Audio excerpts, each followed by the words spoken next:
ওইটা এইটাও গালের মাংসের ভিতরে, আর এইটা সব থেকে এই যে এবার যেটা রংপুরে যে তুলে আনছি ওইটা রাখলে আমাকে বলছিল ক্যান্সার হয়ে যাবে।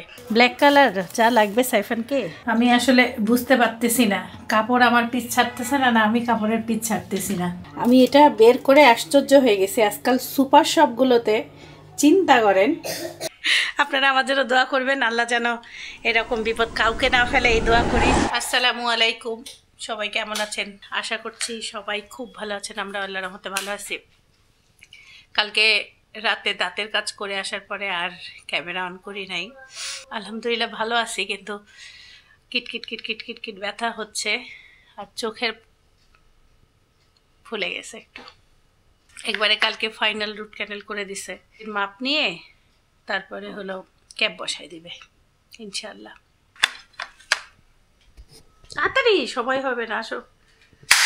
ইস রে, সকাল সকাল কি গুলি মারলা কাকে? কোথায় গুলি হারাই ফেলছো?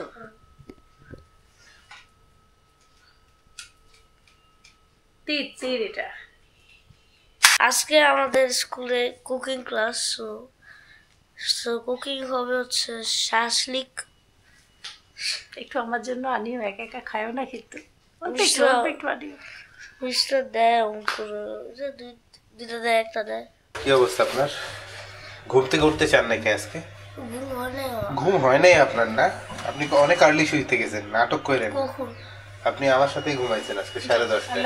আল্লাহ হাফেজ। সাবধানে ওকে ধরিও। এখন আমার ঘুম হয় না, বিকজ তুমি বেশি ঘুমাই ফেলছো, এই হলো মেবি। আর এখন তুমি ঘুমাইছো 7:45 পর্যন্ত। যদি তুমি 11:15টায় ঘুমাও, 12, 1, 2, 3, 4, 5, 6, 7, 8 ঘন্টা ঘুমাইছো। গুড। 8 ঘন্টা ঘুমালেও এরকম ঘুম হইলে তো ব্রেনটা ভালো থাকে। 8 ঘন্টা ঘুমাইলে তো best. Where is your mask? Mask আনো নাই? আইডি কার্ডও তো ভুলছি, আইডি কার্ডও ভুলে গেছি। ভাই একটু দাঁড়ান তো। হ্যালো, আইডি কার্ড আমি লিফটে দিলাম। হ্যাঁ, আর মাস্কটাও দিয়ে দাও, মাস্ক।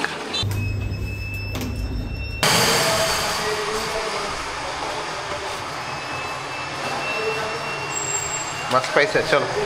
আলহামদুলিল্লাহ, অনেক দিন পর আমার ঘুমটা ভালো হয়েছে সাইফান, অনেক দিন পর। আমি যেটা করছি গতকালকে, নাকটা ক্লিয়ার করছি রাতে ঘুমানোর আগে ভালো করে পানি দিয়ে, যেন নাকটা ব্লক না হয়, ঘুমটা যেন ভালো করতে পারি। সো মেবি এটা কাজে দিছে। আর ঢাকায় এখন বেশ ভালো শীত পড়ছে বলা যায়। সাইফানের স্কুল বন্ধ অফিসিয়ালি হচ্ছে 19 ডিসেম্বর। 20 তারিখে ওদের প্যারেন্টস টিচার মিটিং বা রেজাল্ট ডে। 21 তারিখ থেকে অফিসিয়ালি ছুটি শুরু। এখন দেখার বিষয় হচ্ছে তার আগে ছুটি দেয় নাকি। অনেক সময় স্কুল একটু আগে বন্ধ করে দেয়।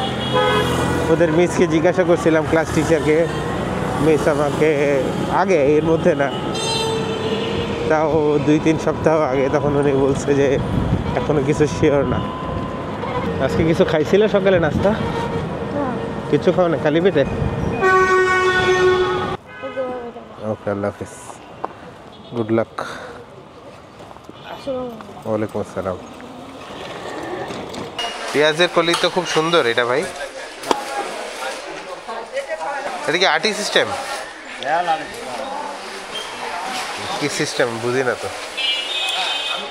আমার বউ খুব পছন্দ করে এটা।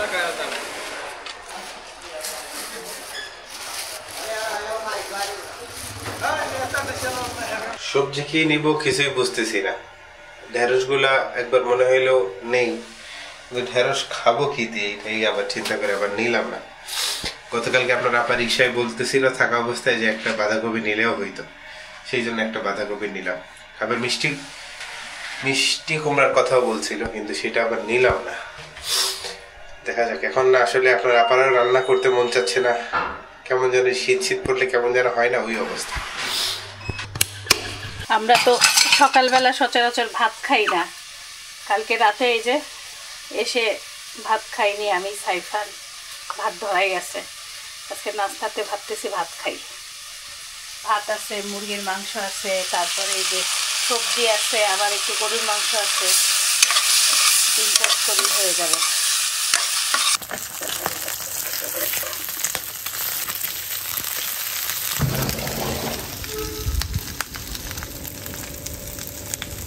দাঁড়া,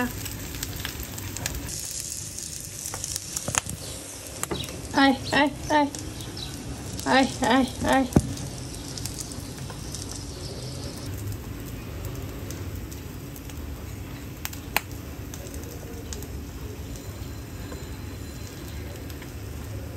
সব থেকে ভালো লাগে রিজিক এমন একটা জিনিস, ধরেন নির্ধারিত না কখন কার পেটে কি কোন দানাটা যাবে। এইখান থেকে কাকেরও ভাত আছে, খুব অবাক লাগে না? মাঝে মাঝে চিন্তা করি আল্লাহ তাআলা দেখেন কিভাবে রিজিক লেখে। আজকে ভাত আমাদের, আমরা সকালে ভাত খুব কম খাই, আমরা ভাজা ভাত হইলে তাও একটু খাই না। ভাত বেঁচে গেলে কি করবা? এই দেখো নতুন আলু দিয়ে গরুর মাংসটাও আছে না, আগো শেষ করো এগুলা আগো। বাবা তুমি তো দেখি পুরা লাঞ্চই খাওয়াই দিচ্ছ। আরে মুরগিও আছে জানো, মুরগিটার গরমই করলাম না এখন, একটু একটু করে আছেই সব, শেষ না হলে করবাটা কি? তাও যে আল্লাহ তাআলা বাড়ির খাবার খাওয়াচ্ছে, এটাই তো বিশাল ব্যাপার।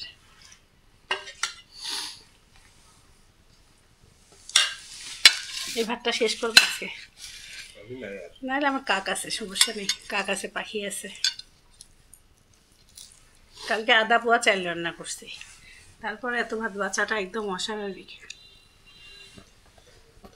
সকালবেলা ঘর মুছতে পারি নাই, নাস্তা খাওয়ার পরে ঘর মুছে নিচ্ছি, একটু দেরি হইল। আসলে মানুষের শরীর তো সবসময় একরকম থাকে না, একটু 19-20 হবেই, এটাই জীবনের নিয়ম।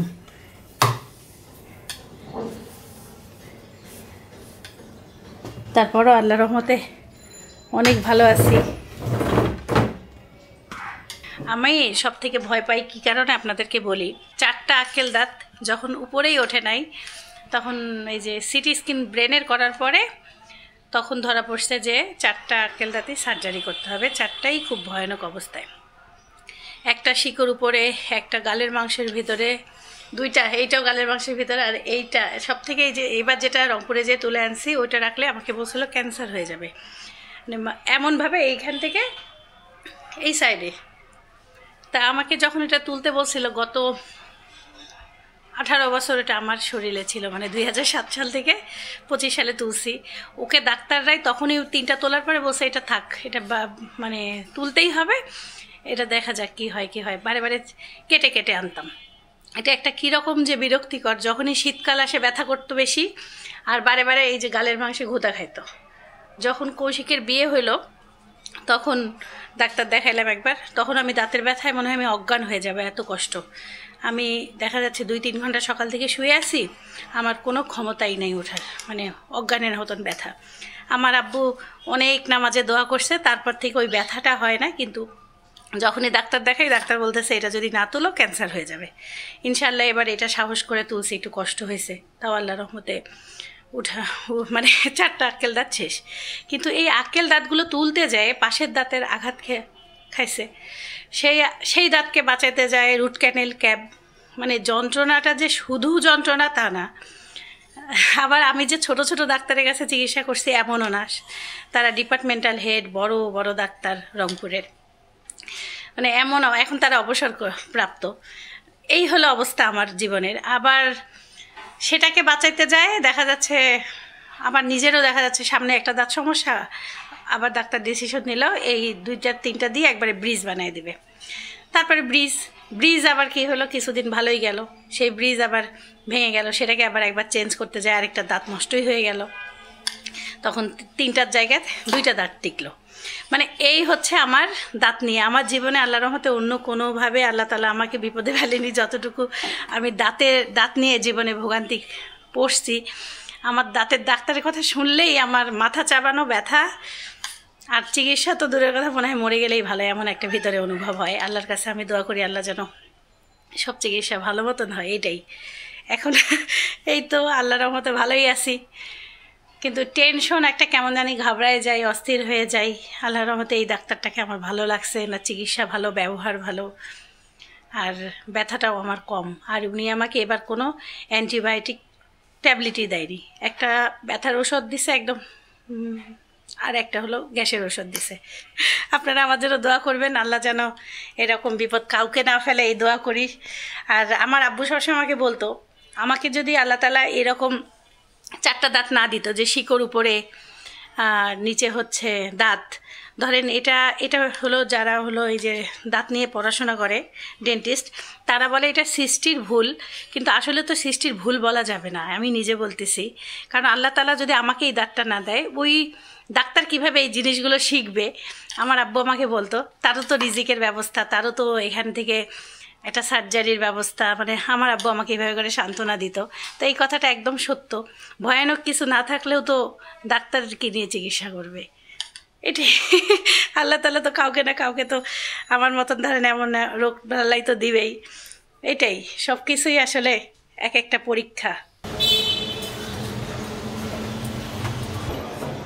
আমাদের বাড়ির সব দিকের বিল্ডিংয়ে কাজ হচ্ছে, এই যে 6 তলা 7 তলা, এই দেখেন ওইদিকে একটা বিল্ডিংয়ে হচ্ছে, এই যে এই সাইডে, যে এই সাইডে।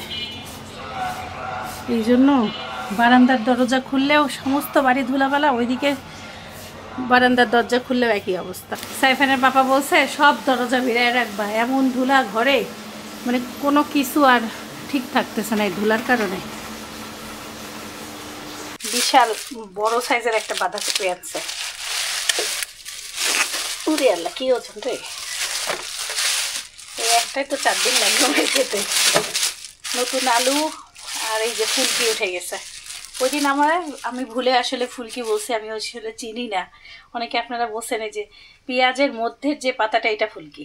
আমরা হলো ফুলকি না দিয়ে ও সাইফানা পাপা পেঁয়াজের পাতা নিয়ে আসছিল, ওই জন্য শাকের মতন লাগছে। এই যে আজকে অরিজিনাল ফুলকি, এই যে ফুল আছে মাথায় একটা করে ফুল দেখেন।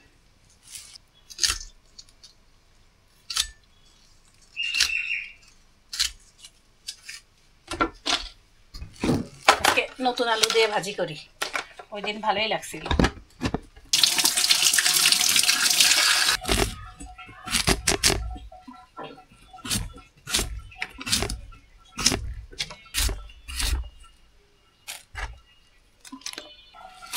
ফুলকি নতুন আলুর সাথে একটু বাঁধাকপিও দেই, বাঁধাকপি ফুলকির সাথে ভালো যায়, একটু দিই, ভালো লাগবে।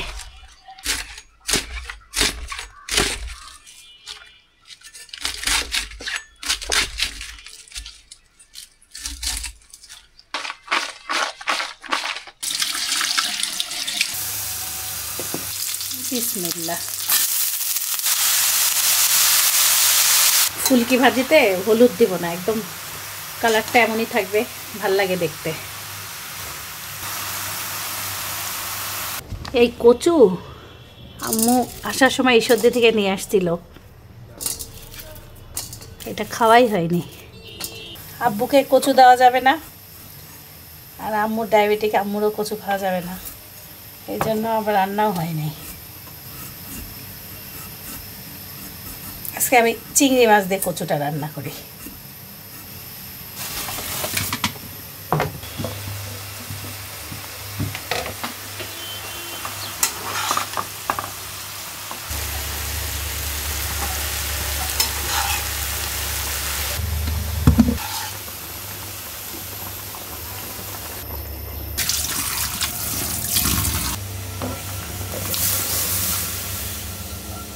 কচুটা একটু ভাপাই নেই, আর এই ফাঁকে চিংড়ি টিংড়ি সব ধুয়ে নেই।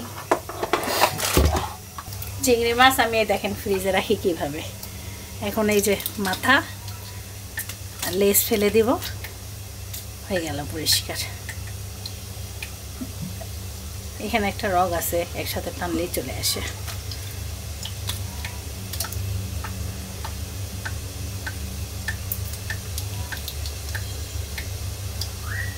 এই যে রগটা, এই পানিটা ফেলে দিব না, একবারে তরকারিতে পুরাই দিয়ে দিব। শর্টকাট রান্না। তেলের উপরে পেঁয়াজ কাঁচামরিচ ভালো করে ভেজে, মরিচের গুঁড়া, হলুদ, ধনিয়া গুঁড়া, লবণ, জিরা গুঁড়া, রসুন বাটা, সামান্য আদা বাটা।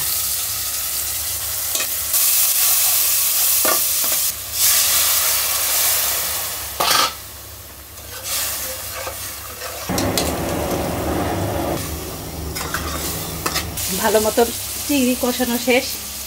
এখন এই যে কচু সিদ্ধ করে রাখছি না, পানি সহ ঢেলে দিলাম।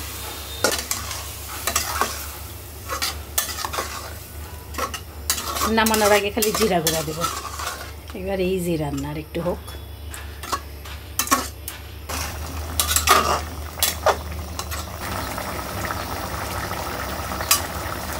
একটু ঝোল লাগবে এই ভাতের সাথে।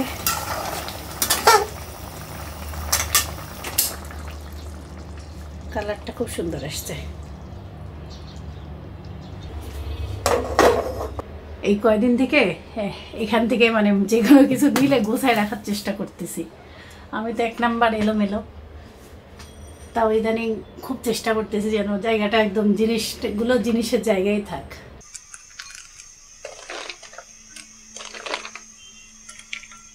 কোনো রেজাল্ট পাইছো নাকি? হ্যাঁ, নাই রান্না। কি রান্না করছো? আমি রান্না করি নাই, ওই যে শাসলিক। শাসলিক কই গেল? হ্যাঁ, আমাদের জন্য আনো নাই? একটাই ছিল, শেষ খাওয়া শেষ। আর তো টিফিন বক্সে দেয় না। ও কিসের, চিকেনের? হ্যাঁ চিকেন, চিকেন, হ্যাঁ চিকেন। কখন হয়েছে মানে? চিকেন না, সরি সরি, এই যে মিট বল আর সবজি। ও কে কে রান্না করছে? মিশ্রা। কোন মিস? ওই যে হুমায়রা মিস। হুমায়রা মিস। তাহলে চিল মোডে আছো নাকি? হ্যাঁ শিমুলি তো। পড়ার চ্যাপ্টার নাই? না তো নাই। সাইফানের জন্য জুতা কিনতে আসলাম, পছন্দ হয়েছে এইটা সাইফানের।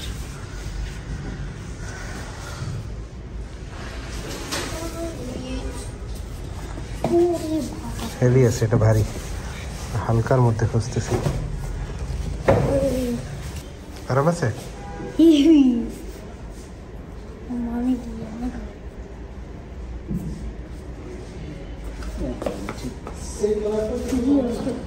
লুজ না ঠিক আছে?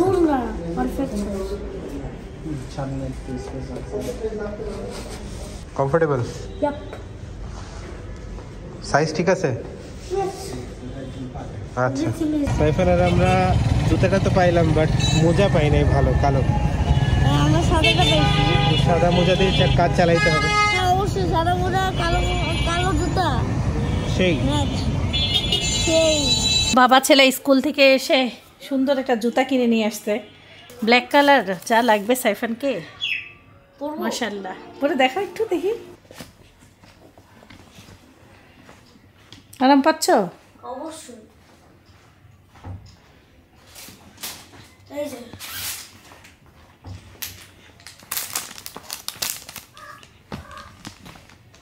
স্কুল ড্রেসের মোজা হবে। সুন্দর হয়েছে, কিন্তু এই জায়গাটা দেখি না, ঠিকই আছে, একটু লুজ। তোমার পা আবার তাড়াতাড়ি ওই লুজটা পূরণ হয়ে যাবে। আচ্ছা, আমি লবণ হয়তো বা দিতেই ভুলে গেছি। একটুখানি এখানে তো নিজেই মাখাই নেবে। মাখাই নাও তো। এত কে দরকার নেই।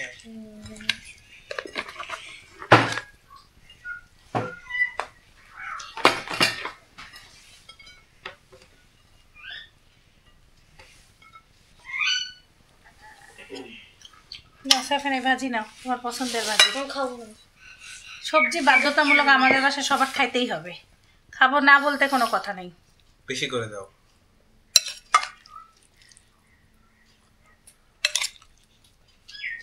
নামাজ আগাও আগাও আগাও। এটা কি? এটা ফুলকি ভাজি, নতুন আলু দিয়ে, তোমার পছন্দ হয়েছিল ওই দিন। এই যে ফুলকি নাও বেশি করে। ফুলকি ফুলকি ফুলকি যাই নাই প্লেটে, নাও ফুলকি যাই নাই। এটা না করা যাবে না বাবা, এ বাসায় যা আছে সব খাইতে হবে। পুরি খাবো। অনেক মজা, খাও বিসমিল্লাহ বলে খাও। অনেকদিন পরে আছে চিংড়ি খাচ্ছি, চিংড়ির অরিজিনাল টেস্ট পাইলাম। রান্নাটা মাশাআল্লাহ ভালোই হয়েছে। আচ্ছা, সাইফানের বাবার মুরগি রান্না করি নাই আমি, একটু এই যে আছে আমাদের হাড় হাড্ডি, এই যে খায়ও, খাওয়ার পরেও আমি আসলে বুঝতে পারতেছি না, কাপড় আমার পিছ ছাড়তেছে না, না আমি কাপড়ের পিছ ছাড়তেছি না। আজকে শীতের কিছু কাপড় ধুয়ে দিছি, এই ইনার টুপি ঠান্ডা পড়তেছে, এত কাপড় ধুইছি, এখন সব নেড়ে দিই। বাথরুমে রেখে গেছি পানি ঝরার জন্য। শীতের কাপড় ধুয়ে আলমারিতে রাখবেন, তারপরও কি হয় ওই যে কেমন জানি একটা গন্ধ লাগে, আমার ভালো লাগে না। সব ধুইছি, আজকে অনেক কিছু ধুইছি। সাইফানের স্কুলের ড্রেস সব এখন রোদে আগে দেই, রোদ চলে যাচ্ছে। আচ্ছা, কাপড় ধোয়ার জন্য খাওয়া দাওয়া দেরি হয়েছে। এই যে এই প্যান্টগুলো যত মোটা মানুষই হোক সবার হবে, এত সুন্দর, মানে বাড়ি খুব সুন্দর। আর সাইফানের পাপা এমন মোটা মোটা মোজা পরে, ঢাকা শীতেই ও মোটা মোটা মোজা পরে, আর কঠিন শীত হলে ওর কি অবস্থা হবে। এই সোয়েটারটা আম্মু আগের বার সাইফানকে দিছে, সাইফান পরে না। হ্যালো, এটা ইনারের মতন আমার কাজে দিবে। হ্যালো হ্যালো, আমাকে একটু কি জানি বলো এটাকে, সোয়েটার সোয়েটার ওই বারান্দায় রাখছি তোমার সোয়েটার। আমি আর সাইফান প্রতিদিনের মতো চলে আসছি খেলতে। ওরাও খেলতেছে, ওরা তো সবসময় খেলে, মাদ্রাসার লোকজন। দেখি জুম করে দেখানো যায় নাকি, এই যে প্রতিদিন খেলে ওরা। এনিওয়েজ, আমরাও প্রতিদিন খেলতেছি। সাইফানের নতুন জুতা আজকে শুরু, দেখি সাইফান কেমন খেলে আজকে।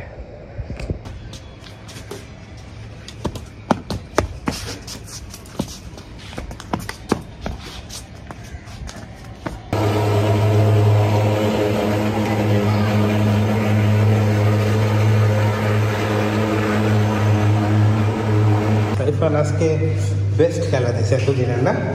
জুতা পরে লাভ হয়েছে, সেই লাভ হয়েছে, গুড জব। আপনাদেরকে একটা জাদু দেখাই। ড্রাগন ফল নিয়ে আসছে উপর থেকে, একদম ফ্রেশ না? আমি এটা বের করে আশ্চর্য হয়ে গেছি। আজকাল সুপার শপগুলোতে চিন্তা করেন, এই পচা ড্রাগন ফলটাকে এইভাবে ঢুকায় ভিতরের দিকে দিয়ে দিছে। এটা ওদের ইমানে আসলো? তাহলে সুপার শপের উপর বিশ্বাস থাকবে। আর এটা ভালো আছে, এটাও একই কাজ করছে। আল্লাহ, সাইফানের ড্রাগন ফলটা খুব পছন্দ করে। ওই দিন সাইফানের পাপাকে বললাম, ভ্যানে না ড্রাগন ফল দেখতেছি, আনিও তো। সে আবার সুপার শপ থেকে কিনে নিয়ে আসতে।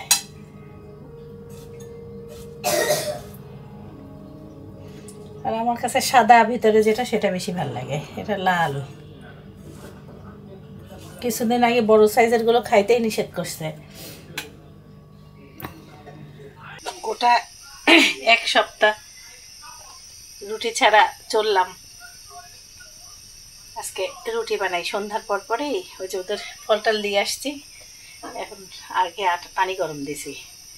কই আটা না ছেড়লে কুড়িয়ামি লাগবে, ঠান্ডা ঠান্ডা লাগতেছে, মন চাবে না।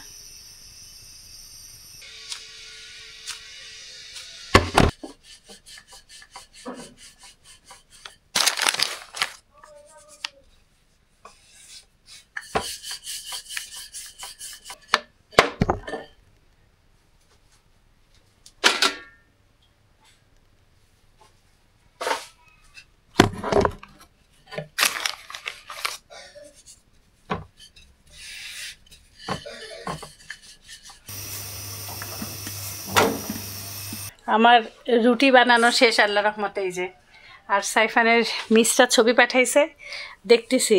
এই শাসলিকটা সাইফান আজকে স্কুলে খাইছে নাকি? খুব সুন্দর তো, ভালো লাগতেছে দেখে। আরেকটা ছবি দেখাই আপনাদেরকে, সাইফান খাচ্ছে, এই দেখেন, হেভি লাগতেছে সাইফান, মাশাআল্লাহ। সাইফানের বন্ধু বান্ধবকে দেখা যাচ্ছে, ভালোই লাগতেছে। দেখো, দরজাটা খোলো সাইফান, খোলো খোলো, তোমার পাপা আসছে, দরজা খোলো। রুটিগুলো একটু মেলে দেই।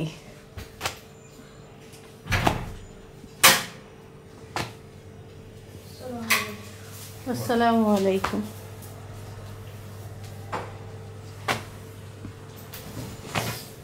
কি আনছো আমার? একবারে খায় নাও সবাই রাতের খাবার। রুটি খাইলে রুটি, ভাত খাইলে ভাত, কি খাবা বলো? রুটি খাইলে রুটি। যা খাবা তাই দিয়ে দেব। খাবার বারো যা দিবা তাই খাবো। না, রুটি বানাইলাম, খাইলে খাইতে পারো। My guiding light, you are my everything, you are Muhammad. Peace be upon him.